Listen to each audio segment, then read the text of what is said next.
সেটা যে পুরুষরা যখন বিবাহ করতে যায় তখন বিবাহের পূর্বে ভাবির কাছ থেকে বলেন, বান্ধবীর কাছ থেকে বলেন, হাতে মেহেদি লাগে না, তাই না? পুরুষরা হাতে মেহেদি দেয়, বিশেষ করে ঈদের সময় বাচ্চাদের পূর্বেদের হাতে মেহেদি দেওয়া হয়, বিয়ের পূর্বে মেহেদি দেওয়া হয়, ঈদের পূর্বে মেহেদি দেওয়া হয়, বিভিন্ন অনুষ্ঠানের পূর্বে পুরুষদের হাতে মেহেদি দেওয়া হয়।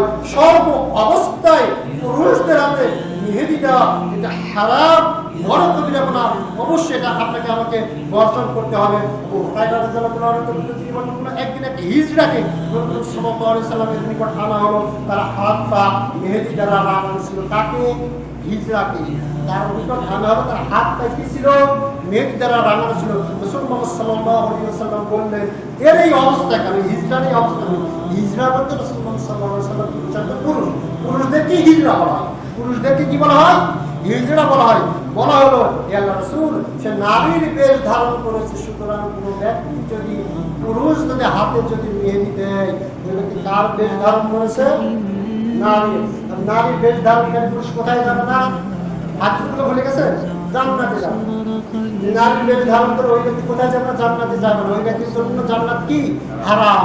হাদিসগুলো বন্ধ হয়েছে। রাসূলুল্লাহ সাল্লাল্লাহু আলাইহি ওয়াসাল্লাম তাকে বলেন, আল নাকি নামক স্থানে তাকে নির্বাসন দেওয়ার নির্দেশ দিলেন।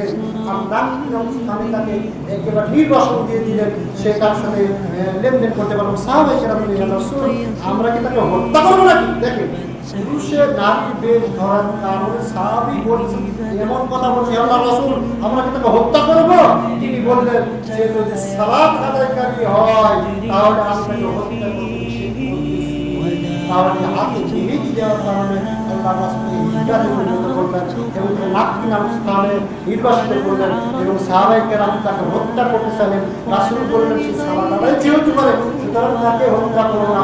ওই ব্যক্তি যদি সালাত আদায় যদি না করতো তাহলে তাকে কি করতো? হত্যা করতো। তখন কি ভেবেছেন কত বড় অপরাধ? রাসূল বলতেছেন তাকে নিষেধ করা হয়েছে। উসামা রাহমাতুল্লাহ বলেন, নাফি হল মদিনার অন্তর্গত একটি জনপদ, এটা বাকি নয়, মানে নাকি নামক স্থান। আবু দাউদ আপনি হাদিসটা দেখতে পারেন, আপনি আল হাদিস অ্যাপস করছে, এখান থেকে দেখেন 4928 নম্বরের দ্বারা পরিবেশকা সহ অসংখ্য হাদিস রয়েছে। হাদিসটা সেই ভাই এদিকে মুসলিম অনুরোধ করছে, সব ধরনের পুরুষদের জন্য অনুরোধ করছে, কখনোই আপনি এই হাতে মেহেদি দিন না।